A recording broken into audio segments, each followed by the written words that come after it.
Bismillahirrahmanirrahim. Assalamualaikum warahmatullahi taala wabarakatuh.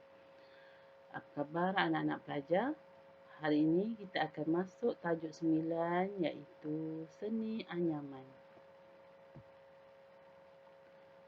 Sebelum kita masuk ke tajuk seni anyaman, kita ketahui terlebih dahulu apa yang pelajar akan dapat setelah mempelajari tajuk ini. 9.1.1 menjelaskan prinsip asas seni anyaman. 9.1.2 menyatakan jenis, motif, alatan, bahan dan fungsi seni anyaman. 9.1.3 menerangkan proses seni anyaman. 9.2.1 membuat eksperimentasi dan penerokaan alatan, bahan, jenis dan proses berdasarkan kefahaman terhadap prinsip penghasilan seni anyaman. 9.3.1 menghasilkan produk seni anyaman dengan menggunakan imajinasi dan idea secara kreatif hasil daripada eksperimentasi dan penerokaan alat, bahan dan proses. 9.4.1 mempamerkan hasil produk seni. 9.4.2 menghayati dan menjelaskan hasil produk seni sendiri dan rakan dengan menumpukan pada aspek bahasa seni visual.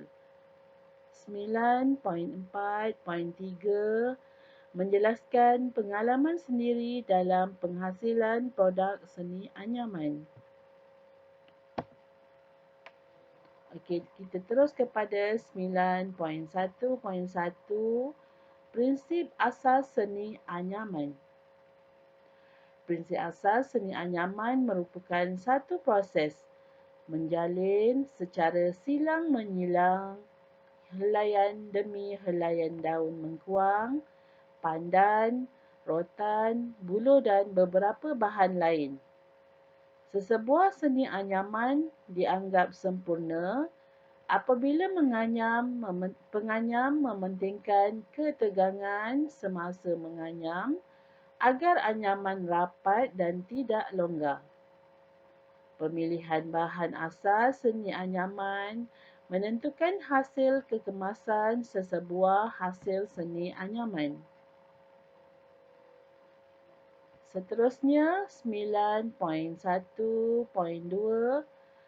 jenis-jenis seni anyaman. Yang pertama, anyaman gadas.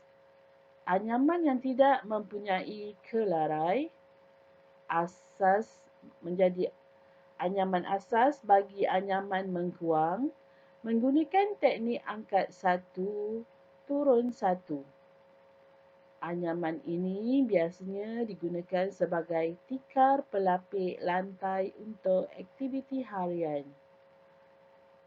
Jenis yang kedua, anyaman kelarai. Anyaman yang mempunyai corak atau motif yang berbentuk dam dan terhasil daripada proses menganyam. Anyaman yang menghasilkan satu gaya atau ragam hias yang menarik sebagai motif utama. Anyaman ini biasanya dirancang dan dilakukan serentak semasa proses anyaman.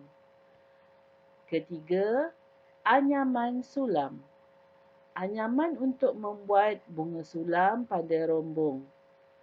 Ragam hias jenis ini memerlukan alat penyisip untuk memasukkan helaian daun yang berlainan warna ke atas permukaan anyaman sulam.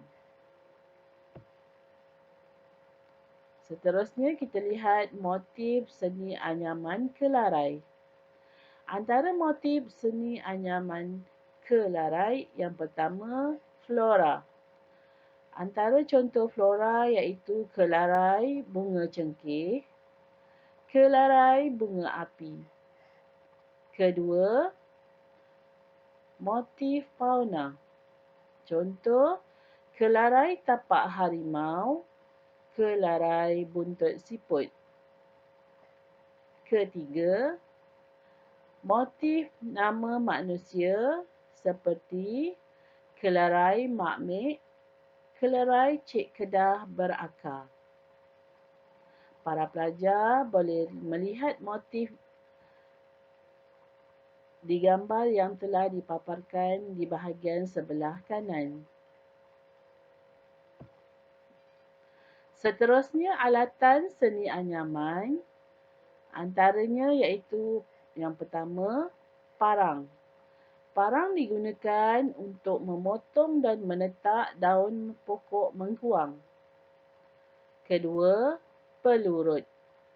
Pelurut adalah alat daripada buluh lepeh yang dinipiskan sedikit pada kedua-dua tepinya supaya mudah untuk melurut daun mengkuang. Ketiga, jangka. Jangka adalah alat untuk membelah daun mengkuang menjadi helaian yang lebih kecil mengikut lebar yang dikehendaki. Alat ini mempunyai mata pisau yang tajam. Keempat, belantan. Belantan adalah alat pemukul semasa proses menitik daun. Seterusnya, penyisip. Penyisip adalah alat daripada buluh yang ditajamkan menyerong di salah satu hujung supaya helaian mengkuang boleh diselitkan untuk disisip. Seterusnya, pisau. Pisau adalah alat yang digunakan untuk membelah daun daripada mempulur tulang belakang daun dan bahagian tepi daun yang berduri. Kita lihat pula bahan-bahan anyaman. Antaranya rotan, mengkuang, pandan, buluh, pokok ribu-ribu, rebin, kercut, straw, jut, strap plastik dan gulungan surat khabar. Mari kita ketahui apa fungsi seni anyaman. Tudung saji. Tudung saji digunakan untuk menutup sajian berbentuk kerucut dan diperbuat daripada daun mengkuang. Kedua, bidai. Sejenis tirai yang diperbuat daripada bilah rotan atau buluh. Ketiga, nyiru. Nyiru adalah bekas daripada buluh berbentuk bujur atau bulat yang digunakan untuk menampi padi atau beras, hiasan dinding dan menjemur ikan.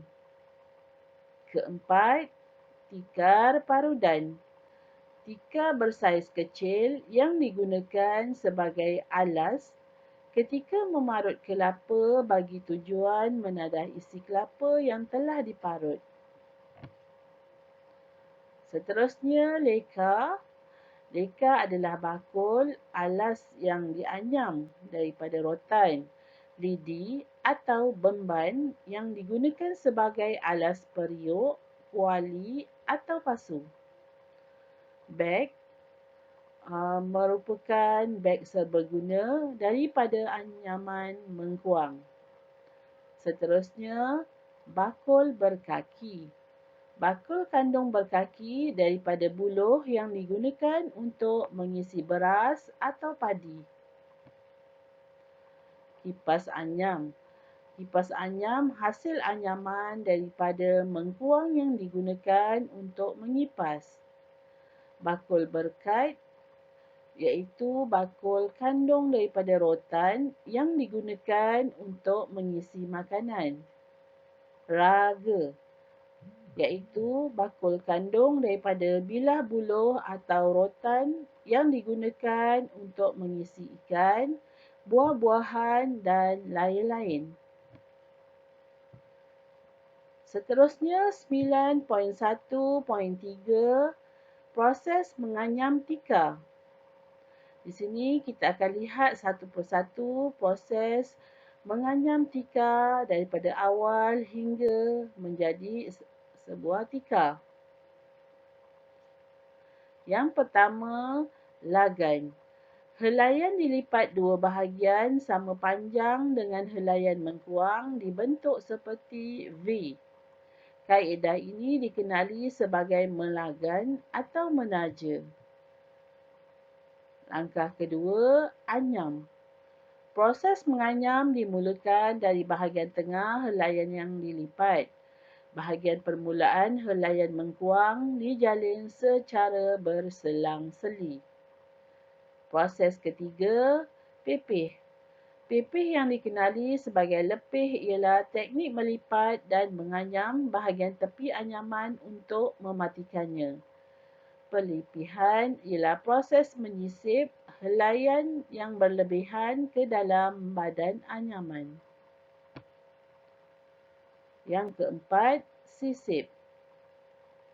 Sisip iaitu teknik menyambung helaian yang pendek dengan menyisip bahagian tersebut pada celah mata anyam supaya anyaman tidak terburai. Proses kelima, kerat. Baki bilah anyaman dipotong menggunakan pisau supaya anyaman nampak kemas. Okey, di bawah cikgu ada sertakan link untuk video proses menganyam tikar mengkuang.